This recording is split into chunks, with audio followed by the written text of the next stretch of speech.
오늘 눈에 해당되는 여는 핵심 주제는 고난 중에 말씀의 길로 가겠다는 고백입니다. 고난 중에 말씀의 길로 가겠다는 고백입니다. 이 고난과 관련된 구절은 시편 119편에 상상을 초월해서 많이 나온다. 그렇게 제가 말씀을 드렸습니다. 그래서 심지어는 시편 119편을 말씀을 찬양하는 고백하는 노래여 기도일 뿐만 아니라 더 나아가서 이 탄식의 고백이라고 해도 과언이 아니라고 말씀을 드렸습니다. 이 시편 기자에게 주어진 상황은 그냥 평이한 고난이 아니라 극심한 고난입니다. 107절 말씀에 나의 고난이 매우 심하오니 그 다음에 109절에 보면 생명이 위태하다고 했습니다. 나의 생명이 항상 위기에 있사오니 그 다음에 110절에 보면 악인들이 나를 해하려고 올무를 놓았사오니 편안한 상황에서 온실에서 아무것도 자기를 해하고 위협하는 상황이 아닌 처지에서 하나님의 은혜를 갈구하고 긍휼과 자비를 갈구하는 것이 아니라 최악의 상황에서 어두컴컴한 상황에서 환난과 고난과 생명의 위태로움이라는 어떻게 해야 될지 모르는 그러한 상황에서 하나님의 말씀을 구하는 그런 내용이고, 실제적으로 8절 가운데 대부분의 내용은 확신과 고백이고 단지 2마디의 기도만 있을 뿐입니다. 그 2마디의 기도는 107절에 주의 말씀대로 살아나게 하소서 하는 그것과 108절에 주의 공의를 내게 가르치소서, 그리고 나머지는 모두가 다 고백입니다. 주의 말씀은 내 발의 등이요 내 길의 빛이니이다. 이 도시 문명이 발달하면서부터 우리는 빛의 고마움을 잃어가고 있습니다. 이 도시의 가로등, 길의 가로등의 역사는 그렇게 길지 않습니다. 이 전기가 발달하면서 그 남는 전기를 이제 도시를 밝히는 일에, 가로등을 밝히는 일에 쓰게 됐을 때 최초의 사람들의 반응은 그 불이 흉물스럽다, 혹시 그 불빛에 귀신이 역사할 수도 있다 해가지고 그 기술을 발달시킨 다음에도 한동안 사람들의 부정적인 생각 때문에 그것을 사용하지 못했던 때가 옛날 이야기가 아니라 가까운 최근에 유럽에서 있었던 일입니다. 시골에서 살았던 사람들은 밤에 빛이 없이는 한 걸음도 밖으로 나갈 수 없었던 사실을 기억할 겁니다. 그러나 요즘 이 시대는 빛이 너무나 환하기 때문에 밤의 달빛의 고마움, 별들의 고마움을 전혀 느끼지 못할 것입니다.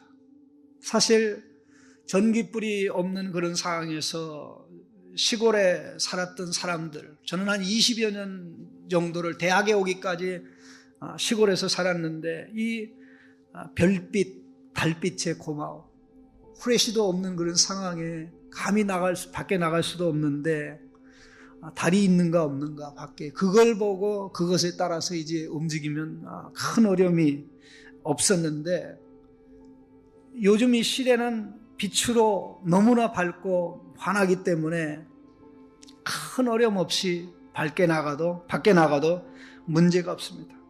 오늘 시편 본문의 105편에 주의 말씀은 내 발의 등이요 내 길의 빛이니라 하는 고백은 전기가 없었던 시대에 그것을 배경으로 하고 있습니다. 도무지 길을 갈래야 갈 수도 없고, 길이 직선으로 곧바로 돼 있는 것도 아니고, 그렇다고 길이 넓은 것도 아니고, 또 그렇다고 길이 포장된 것도 아니기 때문에 정말 그 한 걸음 한 걸음 발을 띄는데 빛은 절대적으로 필요했고, 오늘날에는 시골로 나가면 프레시불을 하나하나 들고 가지만 옛날에는 모든 사람이 이동을 하려면 호롱불에 해당되는 그 감람류의 기름 그릇에 담긴 그것을 등을 들고 다녀야만 했습니다. 한순간도 앞을 볼 수 없고 길을 확인할 수 없는 그러한 때에 하나님의 말씀을 등불로 얘기하고 있는 것입니다. 그런데 여기 보니까 가까이서 비추는 내 빛이요 멀리 비추는 빛이라. 이 근시적인 시각, 원시적인 시각을 제공하는 빛으로 말씀하고 있습니다. 원시, 이 멀리 보고 가까이 보게 하는 시각, 가까이 보게 하는 시각은 주의 말씀은 내 발의 등이요. 불이 저 멀리만 비춰준다면 내가 발을 들여 내려놓을 때 이 앞이 어떻게 되는지 알 수가 없죠. 그래서 내 바로 앞길에 발을 놓는 다음 스텝을 어디에 놔야 되는지, 내가 다음 스텝을 어디에 놔야 되는지 이걸 비춰주시고, 내 발이 한 스텝 한 스텝 가다 보면 그 끝이 어딘지 보여주고, 멀리 보여주고 가까이 보여주는 빛, 하나님의 말씀이라는 것입니다. 오늘 어떻게 살아야 될지 알게 할 뿐만 아니라 그 이후에도 멀리도 10년 후에도 어떻게 살아가야 될지를 알려주는, 장기적으로 단기적으로 빛이 되시는, 빛으로 다가오는 하나님의 말씀이라는 고백은 얼마나 놀라운 고백인지 말로 다 할 수가 없습니다. 오늘을 알게 하고 내일을 알게 하고, 사실이 오늘 우리가 살아가는 데 있어서 하나님 말씀 없이도 우리가 살아가는 이 생만 전부라고 하면 하나님의 말씀 필요 없을 수도 있습니다. 왜냐하면 하나님 말씀 없이도 어느 정도는 제한적인 행복과 제한적인 기쁨, 제한적인 만족을 가지고 살아갈 수 있기 때문에 그렇습니다. 그러나 신앙의 가치는 현생만이 아니라 내생도 있기 때문에, 내세도 있기 때문에 내세의 의미는 오늘 이 순간 현생에서, 현재의 삶에서 어떻게 살아가느냐에 의해서 엄청난 영향을 받고 또 영향을 주기 때문에 오늘 우리 하나님의 말씀이 없으면 우리가 본다고 말할 수도 없고 앞으로 나아간다도 말할 수가 없습니다. 우리 예수님께서 말씀하시기를 눈은 몸의 빛이라고 했습니다. 눈은 몸의 빛이니 너희 빛이, 몸의 빛이, 눈의 빛이 어둡지 아니한가 보라. 그 빛이 어두우면 온몸이 어둠으로 가득 찰 것이요, 그 빛이 밝으면 온몸이 빛으로 밝을 것이라고 했습니다. 예수님의 말씀을 받아들이는 것은 빛을 받아들이는 것이고, 예수님의 말씀을 받아들이면 그것이 내 마음 안에서 빛이 되어 나의 모든 것을 진단하고 분별하고 드러내고 나타낸다는 사실을 말씀하고 있습니다. 자, 주의 말씀은 내 발의 등이요 내 길의 빛이니, 내가 한 걸음 한 걸음 뛰는 가운데 한 발자국 뛸 때도 말씀의 빛을 받고 멀리 갈 때도 말씀의 빛을 받아서 나아간다는 사실, 나는 한순간도 말씀 없이는 갈 수 없고 말씀 없이는 한 발자국도 뛸 수 없다는 사실입니다. 저는 길을 많이 생각하고 길을 많이 묵상하는 편입니다. 늘 언제든지 길에 대한 고마움과 길에 대한 기쁨이 있는데, 길로 가는 기쁨이 있고 또 길로 가는 즐거움이 있고 또 머리로 알았던 그 길을 몸소 내가 한 발짝 한 발짝 뛰면서 누리는 감격은 사실 말로 다 할 수가 없습니다. 하나님의 말씀을 머리로 알고 몸으로, 마음으로 받아서 이제 한 발짝 한 발짝 말씀의 길로 가는 그거, 말씀만이 길이요 말씀만이 빛이요 말씀만이 우리에게 말로 다 할 수 없는 그 말씀의 길에서 큰 위로와 위안이 되는 줄로 압니다. 사실 이 시편의 이 길과 관련된, 오늘 여기 119편에 길과 관련된 표현은 끊임없이 나옵니다. 우리가 계속 말씀드렸습니다마는 59절 60절에 내가 내 길을 행위는 여기 길입니다. 가는 길입니다. 내가 가는 길을 생각하고 주의 증거들을 향하여 발길을 돌이켰습니다. 자, 주의 증거들을 향하여 내 발길을 돌이켰습니다. 지금 증거에서 뭐가 합니까? 빛이 오는 거예요. 빛이 오는 거예요. 그래서 나는 그 빛을 따라 가는 것입니다. 빛을 따라 가는 것입니다. 60절에 주의 계명들을 지키기에 신속히하고 지체하지 아니하였나이다. 101절에 내가 주의 말씀을 지키려고 발을 금하여 모든 악한 길로 가지 아니하였으며. 가야 될 길이 있고 가서는 안 될 길이 있지 않습니까? 가야 될 길이 있고 가서는 안 될 길.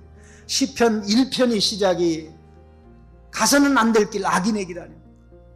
복 있는 사람은 악인의 길을 쫓지 아니하며 죄인들의 길에 서지 아니하며 오만한 자들의 자리에 앉지 아니하고 오직 여호와의 율법을 즐거워하여 그 율법을 주야로 묵상하는 자, 그 말씀의 길로. 133절에도 보면 나의 발걸음을 주의 말씀에 굳게 세우시고, 나의 발걸음을 주의 말씀에 굳게 세우시고 어떤 죄악도 나를 주관하지 못하게 하소서. 여기 오늘 말씀에 보면 첩경이라는 말씀, 의미를 가진 말씀이 나옵니다. 여기 주의 말씀은 내 발의 등이요 내 길의 빛이니이다 라고 할 때 여기 길에 해당되는 말은 첩경이라는 뜻입니다. 내가 내 발을 놓을 수 있는 길이란 뜻인데, 하나님의 말씀과 관련해서 끊임없이 잠언서에서도 그렇고 또 다른 부분에서 얘기하는 게 말씀의 첩경입니다. 잠언서 1장에 내 아들아 그들과 함께 길에 다니지 말라. 내 발을 금하여 그 길을 밟지 말라. 대저 그 발은 악으로 달려가며 피를 흘리는데 빠름이니이다.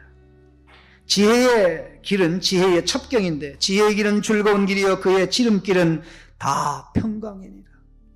지혜로 나아가는 길, 지혜의 길을 따라가는 그 평강이 있고 기쁨이 있다는 것. 이 어리석음의 길로 가지 말라고 얘기하면서 내 마음이 음녀의 길로 치우치지 말며 그 길에 미혹되지 말지어다. 지혜가 부르지 않느냐, 명철이 소리를 높이지 아니하느냐, 그가 길가의 높은 곳과 내 거리에 서서 부르짖느니라.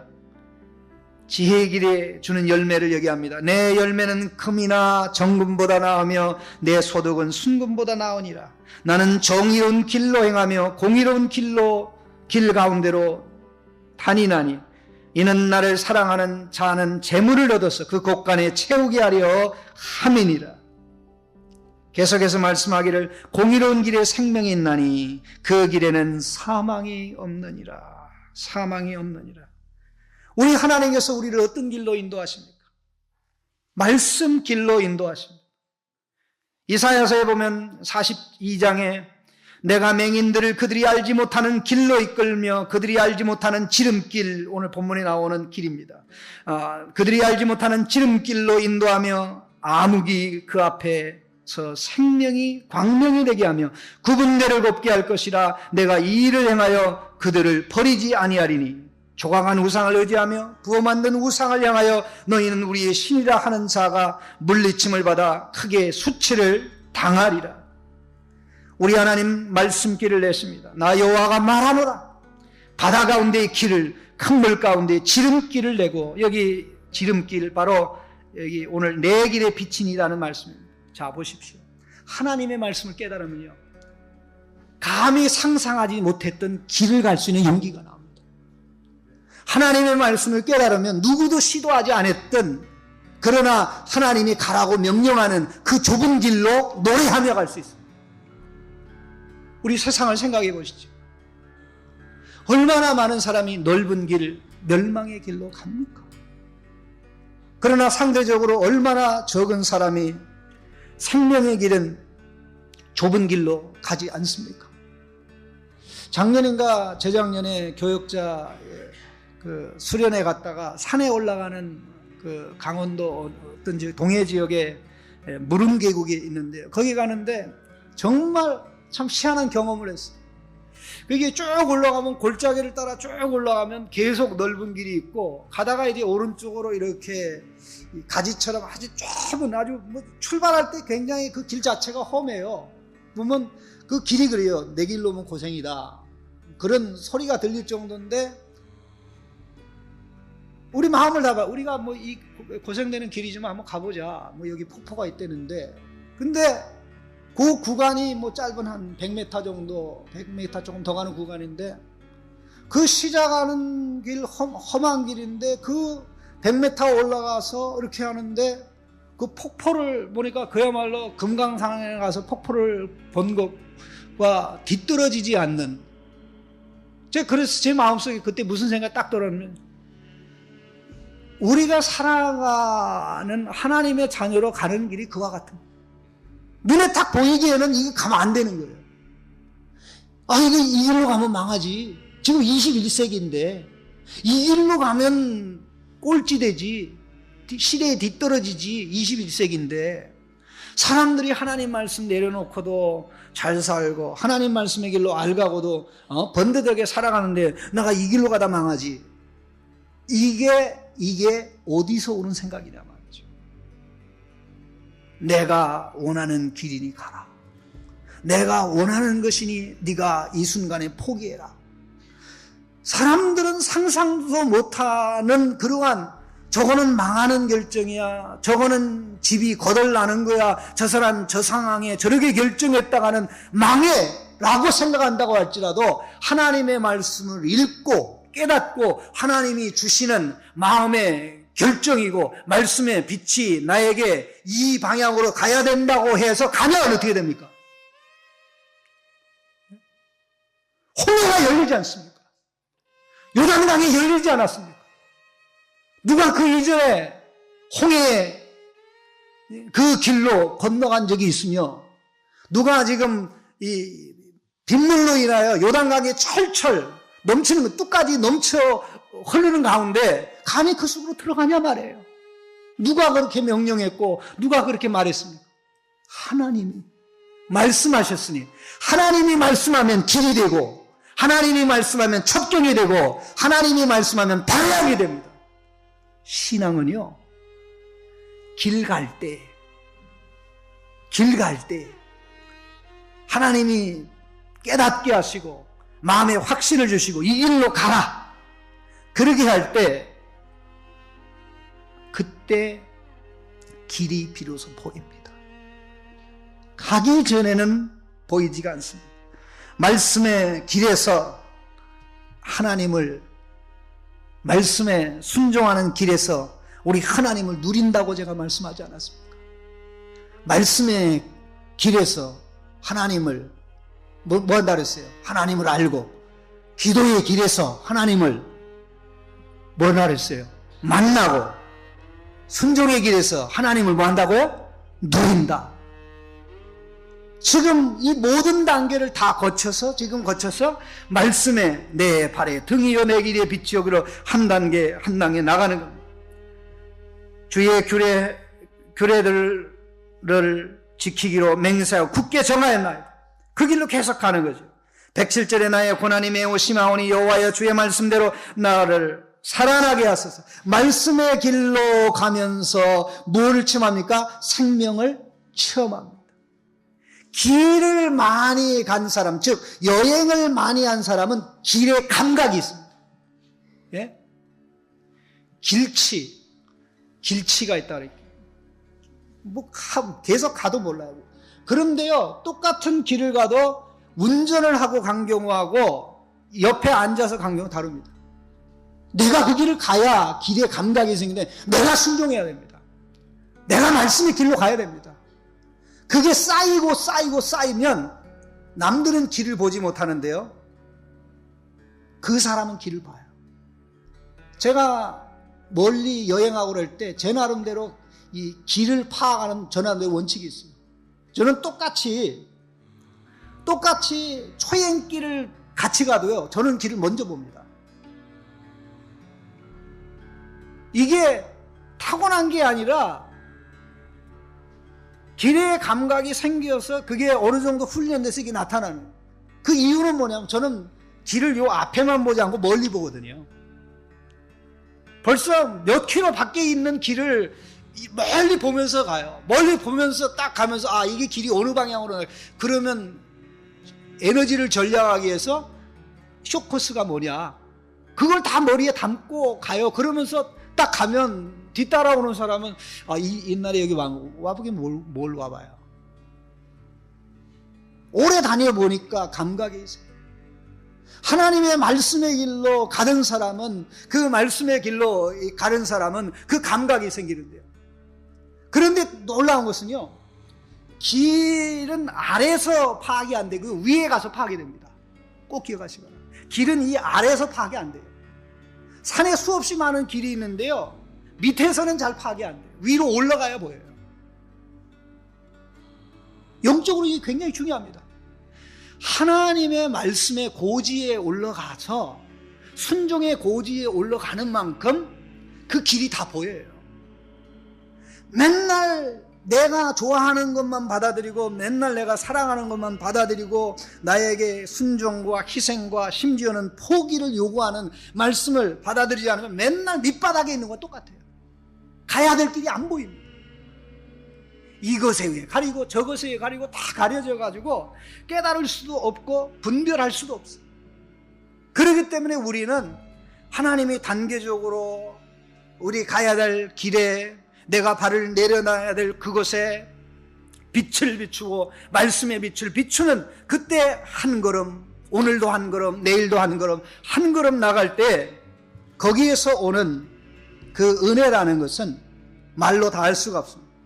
환난이 있은들, 여기 생명의 위기가 있은들, 또 악인들이 나를 해하려고 올무를 놓았다고 할지라도 두려움이 되지 아니하고 공포가 되어지지 않습니다. 그 대신 뭐가 있습니까? 111절에 나와 있는 대로 주의 증거들로 내가 영원히 나의 기업을 삼아 싸우니 이는 내 마음의 즐거움이 됨이니이다.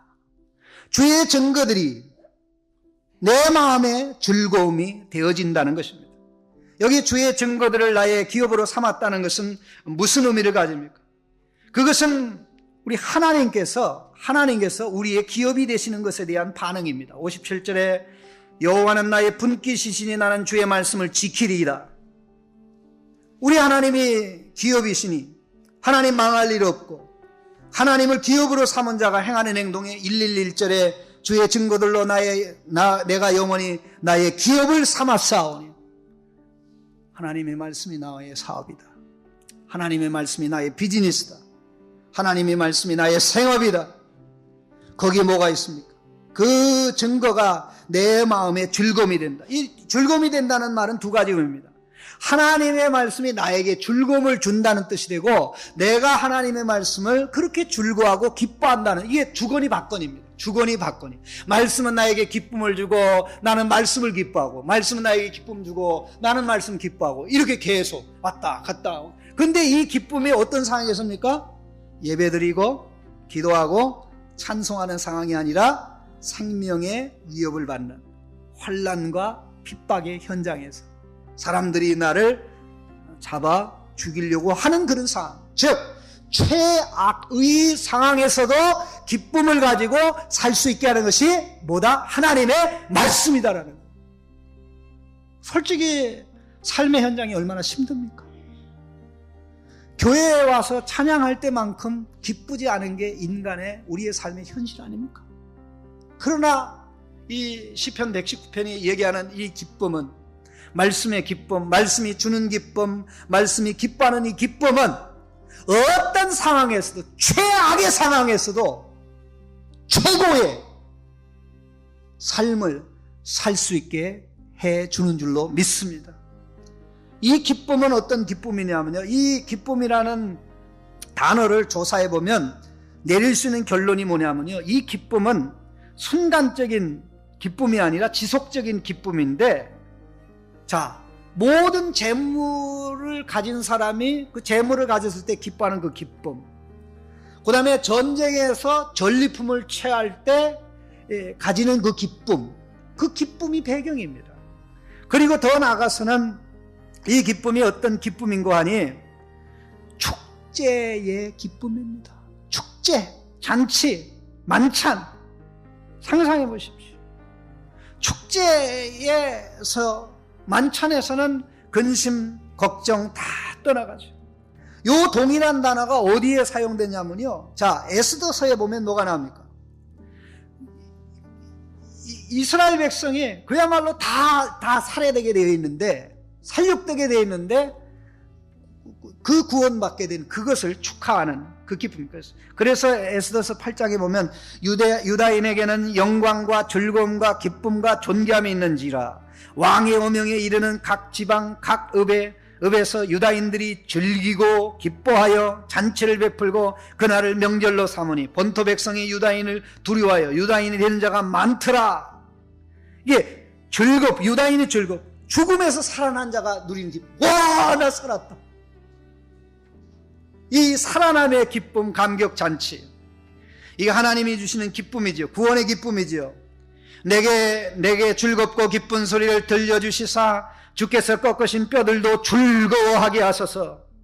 주의 구원의 즐거움을 내게 회복시켜 주시고 자원하는 심령을 주사 나를 붙드소서. 시편 105편에 그의 백성이 즐겁게 나오게 하시며 그의 택한 자는 노래하며 나오게 하소서. 보라, 하나님은 나의 구원이시며 내가 신뢰하고 두려움이 없으리니 여호와는 나의 힘이시며 나의 노래이시며 나의 구원이심이라. 그러므로 내가 기쁨으로 구원의 우물 들에서 물을 기르리로다. 이 기쁨이 마음속에서 잔치하니까 파티가 되는 것이고, 이 기쁨이 마음속에서 노래하니까 주의 말씀이 노래가 되고, 최악의 상황에서, 그 상황에서도 이 기쁨을 놓치지 않으려고 결국 어떻게 합니까? 112절에 내가 주의 율례들을 영원히 행하려고 내 마음을 기울였나이다. 어디에 마음을 기웁니까? 주의 율례들, 주의 말씀에 기울입니다. 그 기쁨이 극대화되기를 위해서 오늘 우리가 살아가는 삶 가운데 하나님의 말씀을 단기적인 빛, 장기적인 빛, 작은 결정 내리는 데 빛, 큰 결정 내리는 데 빛, 오늘의 일을 결정하는 데 빛, 미래의 일을 결정하는 데 빛, 그 빛으로 우리에게 있다면 우리는 말로 다 할 수 없는 말씀의 기쁨을 가지고 그 길로만 갈 것입니다. 하나님, 오늘도 말씀을 내 발의 등이여 내 길에 빛을 삼아서 나가고 평생 그렇게 살아갈 수 있도록 도와주십시오. 그렇게 기도하시다가 돌아가시기를 바랍니다.